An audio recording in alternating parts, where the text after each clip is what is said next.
ICC champions ട്രോഫിയിൽ ആദ്യ semi ഫൈനലിൽ ഓസ്ട്രേലിയയെ ഇന്ത്യ 4 വിക്കറ്റിന് പരാജയപ്പെടുത്തി ഇന്ത്യ ഫൈനലിൽ എത്തിയിരുന്നു. ടൂർണമെന്റിന്റെ ചരിത്രത്തിൽ 3-ാം തവണയാണ് ടീം ഇന്ത്യ ഫൈനലിൽ എത്തുന്നത്.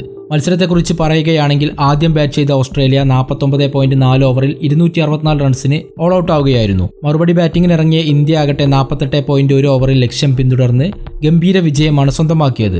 ഈ ഒരു വിജയത്തിലും വിരാട് കോഹ്ലിയുടെ പങ്ക് വളരെ വലുതായിരുന്നു. 98 പന്തുകളിൽ 5 ബൗണ്ടറികളുടെ സഹായത്തോടെ 84 റൺസാണ് കിങ് കോഹ്ലി നേടിയത്. കൂടാതെ ശ്രേയസ് അയ്യരും KL രാഹുലുമായി പ്രധാന കൂട്ടുകെട്ടുകളും സൃഷ്ടിച്ചു. അതേസമയം KL രാഹുൽ 34 പന്തിൽ 42 റൺസ് എടുത്ത് പുറത്താകാതെ നിന്നു. ഈ മത്സരത്തിൽ സെഞ്ചുറി നേടാൻ വിരാട് കോഹ്ലിക്ക് മികച്ച അവസരമുണ്ടായിരുന്നു. പക്ഷേ ആദം സാംബയ്ക്കെതിരായ തെറ്റായ ഷോട്ട് കളിച്ച് അദ്ദേഹം പുറത്തായി. എന്നിരുന്നാലും കോഹ്ലിയുടെ ഈ ഇന്നിംഗ്സ് നൂറ്റാണ്ടുകളോളം ഓർമ്മിക്കപ്പെടും. റൺ ചേസിൽ വിരാട് കോഹ്ലി 8000 റൺസാണ് തികച്ചത്. ഓസ്ട്രേലിയക്കെതിരായ മത്സരത്തിൽ തന്റെ ഇന്നിംഗ്സിലൂടെ വിരാട് കോഹ്ലി നിരവധി വലിയ റെക്കോർഡുകളാണ് സ്വന്തം പേരിൽ കുറിച്ചത്. അതിലൊന്ന് ഏകദിനത്തിൽ റൺ ചേസിൽ 8000 റൺസ് പൂർത്തിയാക്കിയ അദ്ദേഹം സച്ചിൻ ടെണ്ടുൽക്കറിന് ശേഷം ഏറ്റവും കൂടുതൽ റൺസ് നേടിയ രണ്ടാമത്തെ കളിക്കാരനായി മാറി. അദ്ദേഹം അതുകൂടാതെ തന്നെ ഒട്ടനവധി റെക്കോർഡുകളാണ് ഈ മത്സരത്തിൽ സൃഷ്ടിച്ചത്. നമുക്ക് നോക്കാം ആ റെക്കോർഡുകളൊക്കെ ഒന്ന്.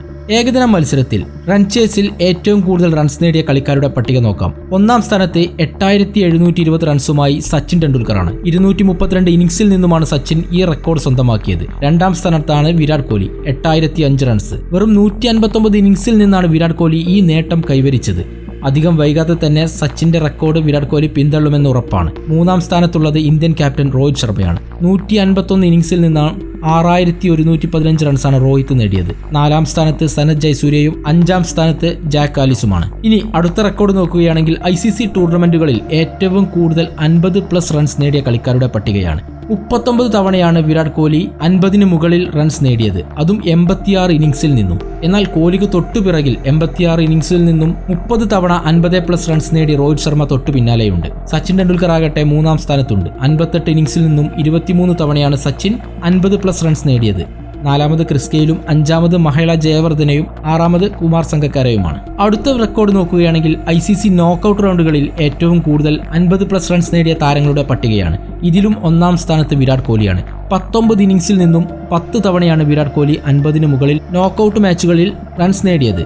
2-മതുള്ളത് സ്റ്റീവ് സ്മിത്ത് ആണ്. 12 ഇന്നിംഗ്സിൽ നിന്നുമാണ് സ്റ്റീവ് സ്മിത്തിന്റെ നേട്ടം. 6 തവണയാണ് സ്റ്റീവ് സ്മിത്ത് 50-ന് മുകളിൽ റൺസ് നേടിയിട്ടുള്ളത്, അതും നോക്കൌട്ടിൽ. 3-ാം സ്ഥാനത്ത് സച്ചിനും 4-ാം സ്ഥാനത്ത് കാലിസും 5-ാം സ്ഥാനത്ത് കുമാർ സംഗക്കാരയുമുണ്ട്. ഇനി ചാമ്പ്യൻസ് ട്രോഫിയിൽ ഏറ്റവും കൂടുതൽ 50-ഓ അതിന് മുകളിലോ സ്കോർ നേടിയ കളിക്കാരുടെ പട്ടിക എടുത്താലും അതിലും വിരാട് കോഹ്ലി തന്നെയാണ് നമ്പർ 1. 7 തവണയാണ് വിരാട് കോഹ്ലി 50-ന് മുകളിൽ ചാമ്പ്യൻസ് ട്രോഫിയിൽ മാത്രം നേടിയത്, അതും 16 ഇന്നിംഗ്സിൽ. തൊട്ടു പിന്നാലെ ശിഖർ ധവാൻ 10 ഇന്നിംഗ്സിൽ 6 തവണയാണ് 50-ന് മുകളിൽ സ്കോർ നേടിയത്. 3-ാം സ്ഥാനത്ത് ഇന്ത്യയുടെ മുൻ ക്യാപ്റ്റനായ സൗരവ് ഗാംഗുലിയുണ്ട്. 11 മത്സരത്തിൽ നിന്നുമാണ് ഗാംഗുലിയുടെ നേട്ടം. 4-ാം സ്ഥാനത്ത് രാഹുൽ ദ്രാവിഡുമുണ്ട്. ഇനി അടുത്ത റെക്കോർഡ് നോക്കുകയാണെങ്കിൽ ICC ടൂർണമെന്റുകളിൽ സെമി ഫൈനലിൽ ഓസ്ട്രേലിയക്കെതിരെ ഏറ്റവും കൂടുതൽ റൺസ് നേടിയ താരം, അതും വിരാട് കോഹ്ലി തന്നെയാണ് 1-ാം നമ്പറിൽ. ഇന്ന് ദുബായിൽ നടന്ന മത്സരത്തിൽ 98 പന്തിൽ 84 റൺസ് നേടിയതാണ് വിരാട് കോഹ്ലി ഈ നേട്ടത്തിൽ 1-ാം സ്ഥാനത്തെത്തിയത്. വിരാട് കോഹ്ലിക്ക് പിന്നിൽ 2-ാം സ്ഥാനത്ത് യുവരാജ് സിംഗ് ആണ്.